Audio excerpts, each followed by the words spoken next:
Amazonas presenta 24 horas con Milton Pérez.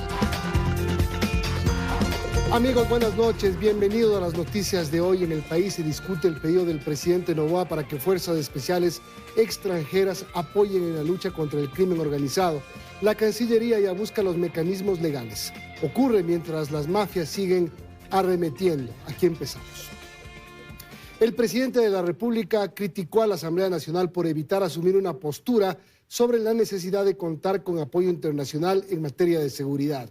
La Cancillería exhortó al Legislativo a retomar la sesión donde se mocionó esta propuesta. No hubo quórum, entonces tampoco un pronunciamiento del Pleno de la Asamblea Nacional sobre la propuesta del oficialismo de respaldar las acciones de cooperación internacional para enfrentar a la delincuencia organizada transnacional. Con esto, dice el presidente de la República, el legislativo ha evitado asumir una postura sobre un tema sensible. Algunos no terminan de entender o no quieren entender que estamos viviendo una guerra, que nuestro país está bajo ataque y que solo uniéndonos podremos enfrentar y disuadir las mafias y el crimen organizado. Como no entienden esto, lo que hacen es esconderse. Hay que estar vigilantes ante esas personas que dicen que quieren lo mejor para el pueblo, pero no le quieren dar la seguridad que el pueblo necesita. La canciller Gabriela Sommerfeld también reaccionó. Es una necesidad del Ecuador y ojalá la Asamblea sea consecuente con la necesidad y la urgencia del momento para que la trate y la resuelva en un futuro cercano. Pero, aunque importante, el pronunciamiento de la Asamblea, dijo, no es un requisito para coordinar acciones en busca de cooperación internacional. La canciller adelantó que ha convocado a una reunión para definir a qué países acudirán y qué tipo de acuerdos se buscarán. Este rato, Cancillería ha convocado a una reunión interinstitucional con las instituciones que tienen la competencia en materia de seguridad para establecer cuál va a ser la hoja de ruta a seguir, establecer los principales aliados a nivel internacional y buscar los mecanismos bajo el régimen normativo vigente ecuatoriano que nos permite implementar lo solicitado por el señor presidente. Sin embargo, en horas de la tarde, a través de un comunicado, la Cancillería exhortó a la Asamblea Nacional a convocar de manera presencial y urgente la mencionada sesión.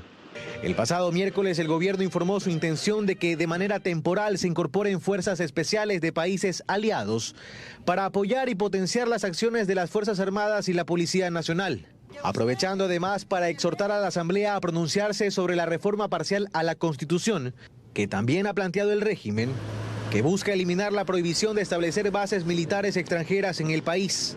Hace un año exactamente, en febrero de 2024, el presidente Daniel Noboa ratificó los acuerdos firmados por su antecesor con Estados Unidos para la cooperación en operaciones militares en el territorio. Ocurrió en la visita de Laura Richardson, jefa del Comando Sur de ese país. Carlos Acoto, Teleamazonas. En Machala, mientras se ejecutaba un operativo del bloque de seguridad liderado por el ministro del Interior, motorizados balearon los exteriores de la cárcel y dejaron panfletos con amenazas al director de este centro penitenciario.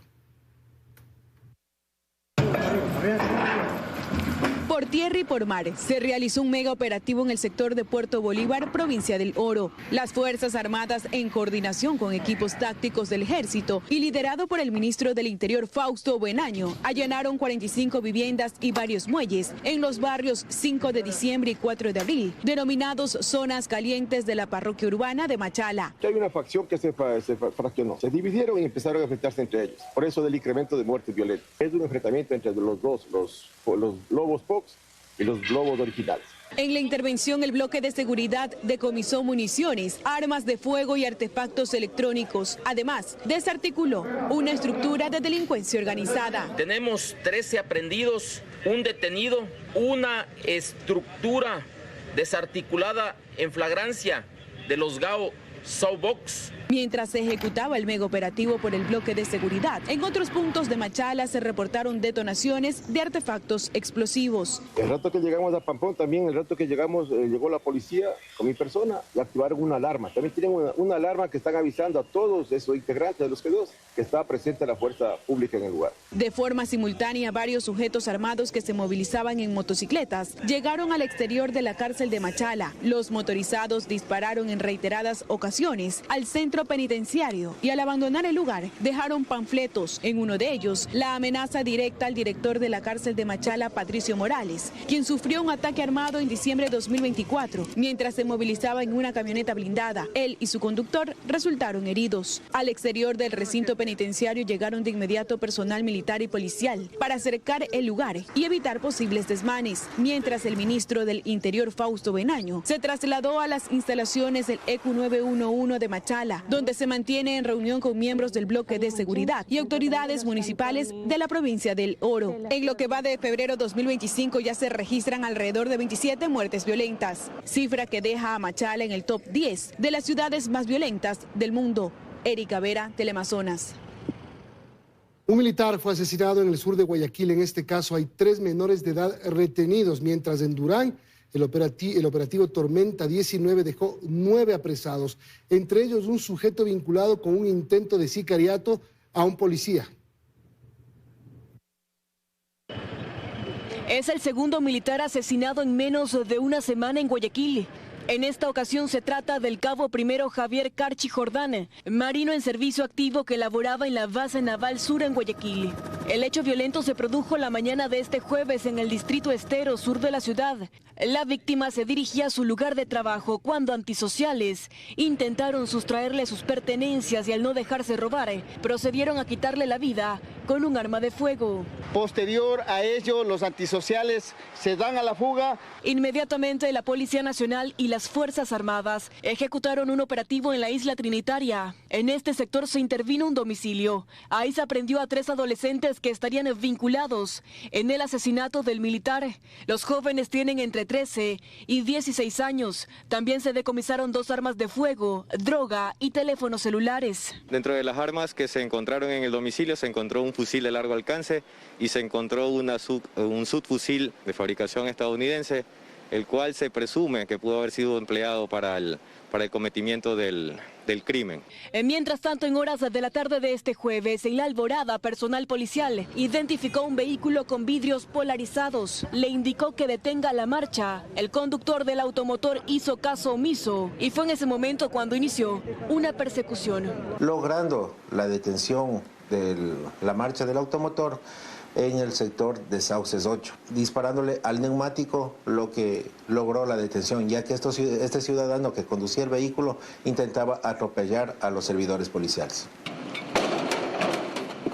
Mientras tanto, este jueves en Durán se ejecutó el operativo Tormenta 19 que dejó un total de 9 detenidos, incluido alias Santo de la Muerte, quien intentó quitarle la vida a un servidor policial el miércoles durante una persecución en el cantón ferroviario. La característica de este ciudadano delincuente detenido es de que tiene 2 antecedentes. Uno, el 8 de enero del 2025, capturado por robo, no sé qué hace en la calle, y en el año 2023 por asesinato, y ahora estuvo a punto de cegar la vida de un servidor policial. En este último hecho, alias Santo de la Muerte estuvo acompañado de un cómplice quien fue abatido por la Policía Nacional. Bernarda Ceballos, Teleamazonas.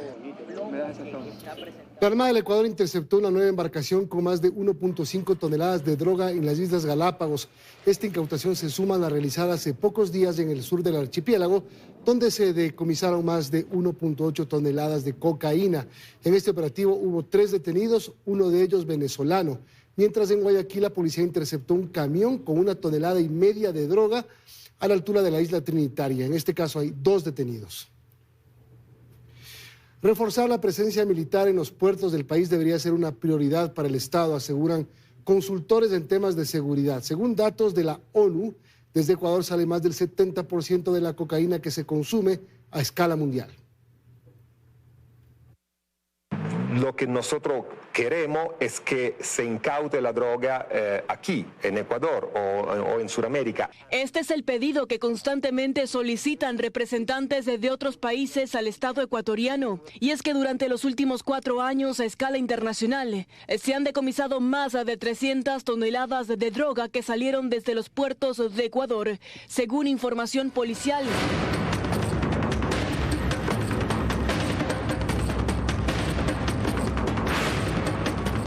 Consultores en seguridad manifiestan que la contaminación de contenedores con productos de exportación suele darse al interior de la terminal portuaria, pero el buque mercante también corre peligro durante el trayecto a su destino, sobre todo en este brazo de mar. Por esta razón, los especialistas enfatizan que el Estado debería ejercer mayor control en los puertos del país y sus alrededores. Las cárceles se han militarizado. La pregunta es por qué un tema tan sensible, en este caso los puertos, no logran tener un control militar mucho más profundo, ¿no?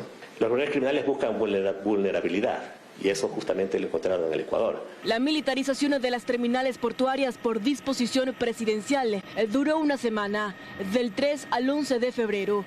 Durante ese lapso, las Fuerzas Armadas realizaron patrullajes fluviales y terrestres las 24 horas del día. Actualmente, los controles continúan, pero se los realiza en un lapso de hasta 10 horas. Desde la Armada se asegura que la falta de disponibilidad de medios complica el refuerzo permanente de los patrullajes. No es posible hacerlo, sino dependiendo de las disposiciones del nivel político lo haríamos en ciertos tiempos. Según datos de la Dirección Nacional de Espacios Acuáticos, durante la militarización de los puertos no hubo buques mercantes contaminados con droga.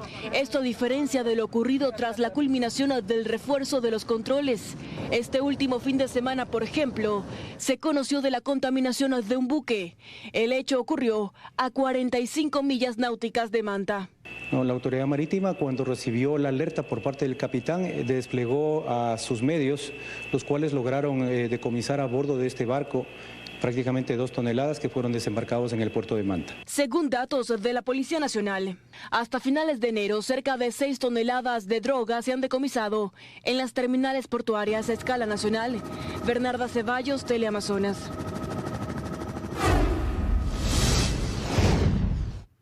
9 ríos del país se mantienen desbordados tras las lluvias. En Manabí hay cerca de 2.000 afectados, mientras que en el Azuay un socavón dejó inhabilitada la vía Cuenca-Girón Pasaje que conecta con El Oro.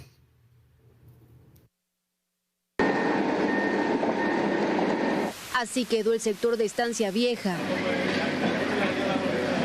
bajo palizada y lodo, después del desbordamiento de varias quebradas que dejan cerca de 100 casas inhabitables en Puerto Viejo, provincia de Manabí. Muchos damnificados, personas que perdieron sus viviendas, personas que perdieron sus negocios, personas que perdieron sus cosas del hogar. Nos sentimos abandonados.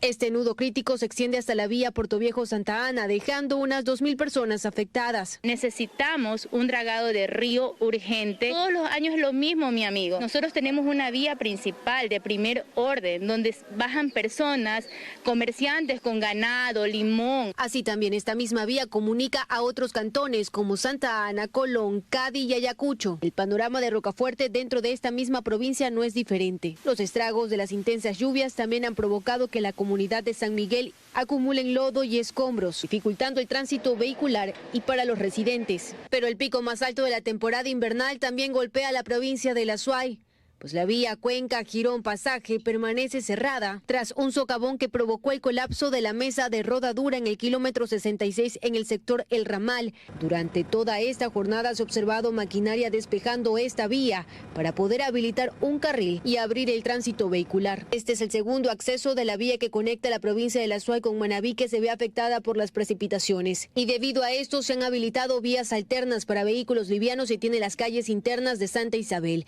Para vehículos de carga pesada se tiene la Cuenca, Molleturo, El Empalme, Naranjal, Machala y la Sud, Cochancay, La Troncal, Puerto Inca, Naranjal, Machala. Quienes se han visto afectados por este colapso señalan que existen otros 40 puntos críticos que requieren de intervención, por lo que piden que sean declarados en emergencia. Según el último informe de la Secretaría Nacional de Gestión de Riesgos, se indica que actualmente existen 9 cuerpos hídricos desbordados, siendo Manabí y Los Ríos las provincias mayormente afectadas. En cambio, se elevan a 23 los afluentes de 4 provincias del país, con tendencia a subir sus caudales y se encuentran bajo alerta naranja. Hasta el cierre de este reportaje se mantienen 4 los cantones declarados en emergencia y permanece activada la alerta amarilla en la ciudad de La Fátima del cantón Puerto Viejo.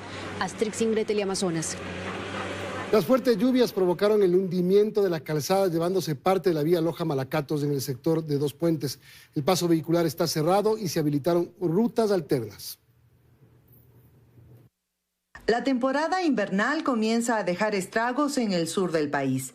Este jueves, alrededor de las 11:30 de la mañana, en el sector de Punzara, denominado Dos Puentes, producto de las fuertes lluvias suscitadas en días anteriores, se produjo el hundimiento de la calzada, llevándose aproximadamente 10 metros lineales de la vía Loja-Malacatos. Autoridades de movilidad, tránsito y transporte asistieron de forma inmediata al sector para evitar siniestros o personas heridas. Lo primero que se ha hecho, ¿no?, es generar un cierre pertinente a fin de que no tengamos circulación vehicular en este sector en vista de lo peligroso que puede ser que siga el hundimiento de la calzada. La vía Loja-Malacatos permanece cerrada al tránsito vehicular, por lo que unidades de transporte público y privado brindan el servicio de transbordo a los usuarios. Se ha pensado en hacer el tema de transbordo en este momento para mantener el mismo precio y así no perjudicar el bolsillo del ciudadano. Autoridades analizan intervenciones inmediatas y mientras tanto el uso de la vía alterna Loja-Catamayo-El Tambo-Vilcabamba. María del Rocío Coronel, Teleamazonas. Y Guayaquil también soporta intensas lluvias desde la tarde. Sectores como Samanes, Alborada, Sauces y Guayacanes lucen inundados. Miren las imágenes. Un panorama similar se evidenció en Mucholote y Urdesa, en el norte de la ciudad.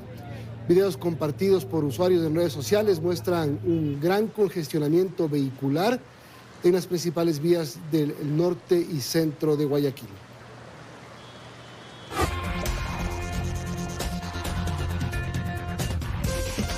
Seguimos. Trabajadores de CNEL aseguran que la sentencia de la Corte Constitucional es regresiva en derechos y analizan declararse en resistencia frente a la disposición de devolver los 80 millones de dólares que recibieron por un contrato colectivo al que la Corte dijo que no tenían derecho.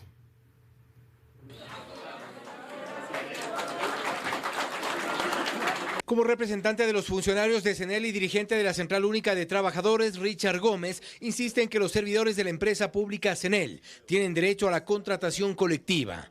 Pero la Corte Constitucional les dijo que no, y estos 1.800 trabajadores que se beneficiaron de 80 millones de dólares en estos años deben devolverlos, aunque no parece que haya la intención. Es un tema de si vamos a pagar o no. Vamos a ver qué acciones hace la institución, qué hace el Estado, y nosotros los trabajadores nos reservamos a hacer también nuestra acción. La organización lo que hizo fue liderar una demanda, una acción colectiva, donde las personas voluntariamente accedieron a esa lucha. Apelan a la desigualdad salarial, pero sus acciones se enfocaron en la llamada burocracia dorada. A través de jueces en Pueblo Viejo, en la provincia de Los Ríos, lograron que 1.800 servidores se incorporen a los beneficios de la contratación colectiva, contrario a la ley y a la Constitución. Por ello, la Corte dispuso que CNEL EP recupere la totalidad de los valores pagados a los beneficiarios de las sentencias dejadas sin efecto, quienes están obligados a devolverlos a fin de resguardar los recursos públicos erogados. Carlos Vaca Valdivieso, jurídico de los sindicalistas, asegura que esta sentencia contradice convenios internacionales. La Corte no ha desarrollado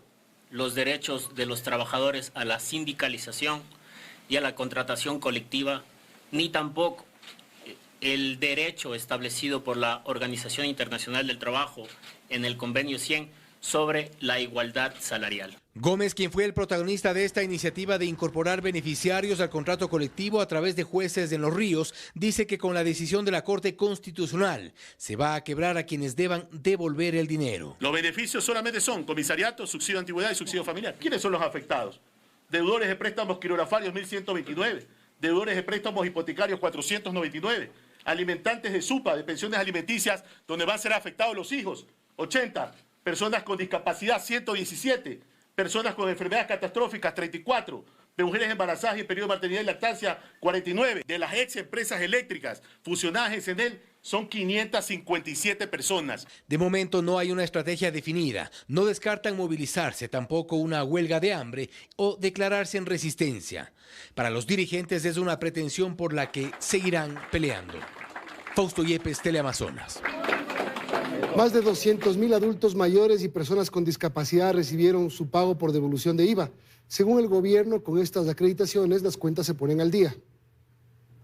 Adultos mayores y personas con discapacidad ya cuentan con el pago por devolución del IVA. Así lo informó el Servicio de Rentas Internas, cuyo director aseguró que se acreditaron 60 millones de dólares. 55 millones para nuestros adultos mayores y 5 millones para las personas con discapacidad. Son más de 260.000 beneficiados. Según lo que establece la ley, el monto máximo de devolución de IVA es del 15% de 2 salarios básicos, es decir, para este 2025 será de $141. Sin embargo, para las personas con discapacidad hay variaciones. Es decir, entre el 30 y el 49% podrán pedir el 60% de este valor, entre el 50 y el 74% el 70% de este valor, entre el 75 y el 84% el 80%, y aquellas que tengan mayor al 85% pues podrán llegar a los $141 mensuales. El trámite legalmente nos puede tomar hasta 60 días para adultos mayores y 90 días para las personas con discapacidad. En caso de que el pago demore más de ese tiempo, se deberá hacer con intereses. El abogado tributario Andrés López explica que existen varios mecanismos para acceder al beneficio. El más novedoso, la devolución automática. Necesitamos en primer momento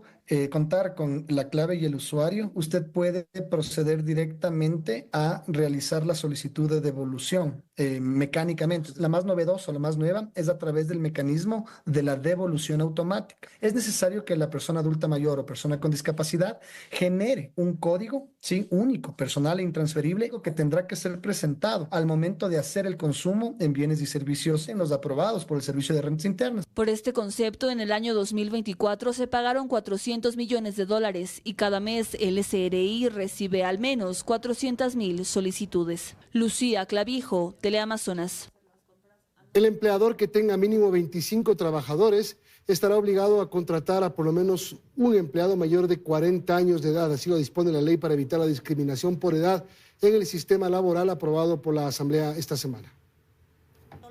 La ley para evitar la discriminación laboral, que contó con 92 votos para su aprobación en la Asamblea, cambia las reglas para las empresas a la hora de contratar.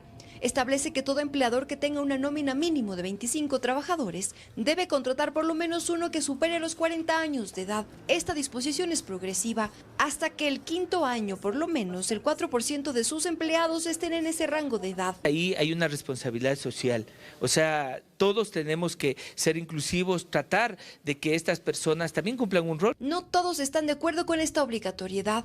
¿Qué tendrán las empresas una vez que esta ley se publique en el registro oficial? Salvo que, como ha sido costumbre en los últimos meses, el presidente lo vete en su totalidad. Es regresiva, dice Adrián Castro de ADN. ¿Dónde queda la propuesta final que buscamos los ecuatorianos, que es precisamente dar el acceso de trabajo a todas las personas? No puede una ley empezar a discriminar de esa manera. Hay leyes que deberían favorecer a los jóvenes, eso sí, de 18 a 29 años, pero ¿y el resto? ¿Por qué discriminar por edades? La ley también establece la protección en contra de despidos masivos basados en edad. Prohíbe que un trabajador reciba presiones para renunciar a su cargo por razones de edad, pero también fija garantías especiales para docentes adultos mayores y la eliminación de la jubilación obligatoria por edad. La Asamblea cumple con su responsabilidad, entrega las normas que puede entregar, pese a que el presidente en las últimas las ha vetado sin ninguna, a nuestro criterio, razón técnica. La ley no analizó los aspectos presupuestarios desde mi punto de vista. Por eso es que la pregunta más bien deberíamos hacerlos a aquellos asambleístas que votaron a favor sin haber considerado aspectos que le pueden perjudicar a gente que da empleo en este país, ¿no? Respecto del empleo joven, también hay cambios. La ley ya fue enviada al Ejecutivo para su respectiva sanción. En Quito, Karen Aro, Teleamazonas. Casi 3 meses después de la sentencia oral del caso Metástasis, el Tribunal de la Corte Nacional de Justicia notificó la condena por escrito. Los 20 sentenciados deberán pagarle al Estado ecuatoriano $4 millones como reparación integral. No hay peor tiranía que la que se ejerce a la sombra de las leyes y bajo el calor de la justicia. Esta es la frase que citó el Tribunal de la Corte Nacional para iniciar con la extensa documentación de la sentencia del conocido caso Metástasis. 2.985 páginas con la que se le notificó a los 20 sentenciados 85 días después de la audiencia en la que se conoció el veredicto. Con ello se abre la posibilidad de que se presenten recursos horizontales y verticales, aclaración, ampliación e incluso apelación. Hay ciertas cuestiones que no están precisas en la sentencia escrita, por ende voy a solicitar un recurso de aclaración. cuál es la temporalidad que no se determina según lo que se produjo en una prueba, según lo que han valorado los jueces. La ley establece que una vez notificada tienes 3 días para tú pedir aclaración o ampliación. En su efecto puedes pedir apelación de forma directa. Este caso evidenció cómo jueces de la Corte Nacional, de la Corte Provincial del Guayas, fiscales, pacificadores, guías penitenciarios, agentes de policía y abogados conformaron una empresa criminal liderada por el narcotraficante Leandro Norero para conseguir beneficios penitenciarios y judiciales a su favor, generando impunidad. Con esta notificación se ratificaron las sentencias dictadas contra 20 personas, entre ellas 10 años a Javier Novillo como líder de la organización y 9 años 4 meses para el expresidente del Consejo de la Judicatura, Wilman Terán. Para la defensa de Terán nada está dicho y se podría revertir. Por falta de relación con el nexo causal, en los tiempos, temporalidad. Como parte de la condena, los jueces Mercedes Caicedo, Marco Rodríguez y Pablo Loaiza ordenaron el pago de $4 millones como medida de indemnización material que deberá ser cancelado de manera solidaria entre todos los condenados, tanto en calidad de líder como colaboradores. No se especifica si los montos serán equitativos o se deberá tomar en cuenta el grado de participación, algo que también pedirán aclarar. Daniela Valencia, Teleamazonas.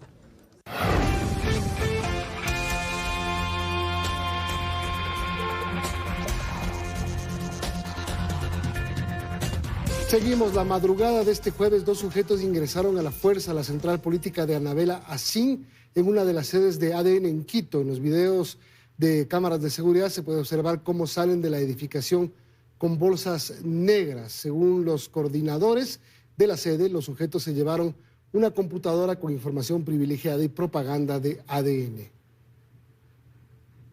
Es la base principal que se nos han llevado, que teníamos recopilado desde hace 2 años atrás. Esperamos el informe policial y en base al informe policial presentaremos y formularemos todas las denuncias. Además que se han llevado la computadora con toda la información y con todos los datos que nosotros teníamos. Y se han llevado también camisetas, se han llevado banderas. Eso es lo que más nos preocupa, el mal uso que puedan dar a esa propaganda. Estamos aquí con la policía viendo todo lo que había sucedido. Ellos están sacando los rastros. 4 obras se iniciarán en el Cantón Mejía, en Pichincha, este 2025, entre ellas un intercambiador y un centro integrado de seguridad. Así fue como el ministro de Transporte y Obras Públicas, Roberto Luque, y el alcalde de Mejía, Wilson Rodríguez, firmaron el convenio de entrega del predio Las Pesas al municipio de Mejía, en Pichincha, para construir un centro de seguridad en la vía E35. En la socialización del proyecto también estuvo presente el presidente de la República, Daniel Noboa. Dará cabida a varias entidades que son las encargadas del orden público para el control del tránsito y la protección ciudadana, fortalecer la capacidad operativa de la Policía Nacional, los bomberos, el EQ911 y la Agencia Nacional de Tránsito. De 5.000 metros cuadrados vamos a instalar unidades de peso y dimensiones para el control de las vías.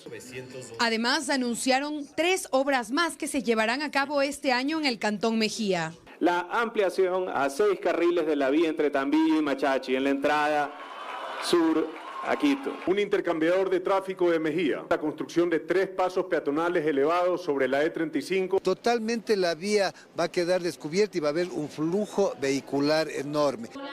El objetivo de las obras es que puedan prevenirse accidentes en la vía E35, una de las más transitadas del país, y en caso de emergencia, esta pueda ser atendida de manera inmediata. María Gracia Chacón, Teleamazonas. El Centro de Atención Universal de la Matriz del IES en Quito se reinauguró. Esta obra ahora cuenta con más de 40 módulos de atención al cliente para miles de afiliados y jubilados. Según el presidente del Consejo Directivo del IES, este edificio fue remodelado luego de 20 años. No digo que somos perfectos en atención de salud, pero tenemos cada año 22.5 millones de contactos con personas. Seguiremos en los esfuerzos como este edificio, para que la percepción de los afiliados y los jubilados respecto de los servicios, incluidos los médicos, que proporciona la Seguridad Social, sean óptimos. Más de 5.000 casos de dengue se registran en el país en lo que va del año. Las continuas lluvias y la variación de temperaturas contribuyen al incremento de estas enfermedades estacionales. Tos, fiebre, dolor de cabeza y mucosidad son algunos de los síntomas que presentan las personas que acuden a diario a los hospitales del país. La presencia de lluvias y la variación de temperaturas son determinantes para el incremento de enfermedades, sean estas respiratorias, gastrointestinales o de la piel. A esto se suma la reproducción del mosquito causante del dengue. Es una premisa que se tiene, donde no hay mosquitos, no hay dengue, pero a veces tenemos criaderos en nuestras propias casas. En lo que va del 2025 se registra a nivel nacional alrededor de 5.000 pacientes con dengue. Al momento, en la provincia de Napo se contabilizan 2 personas fallecidas a causa del dengue tipo 2. Mientras que en la provincia de Guayas, exactamente en el Hospital Bicentenario de Guayaquil, se registran en lo que va del 2025 48 casos de dengue. 2 de ellos se encuentran hospitalizados sin mayor novedad médica. Además, alrededor de 1.500 casos de enfermedades de la piel. Los especialistas recomiendan no automedicarse para evitar complicaciones. El paciente acude a tomarse medicación como un AINE, puede generar un dengue hemorrágico. Recomendaciones que se deben tomar en cuenta, sobre todo en zonas donde existe el estancamiento de aguas. Erika Vera, Teleamazonas.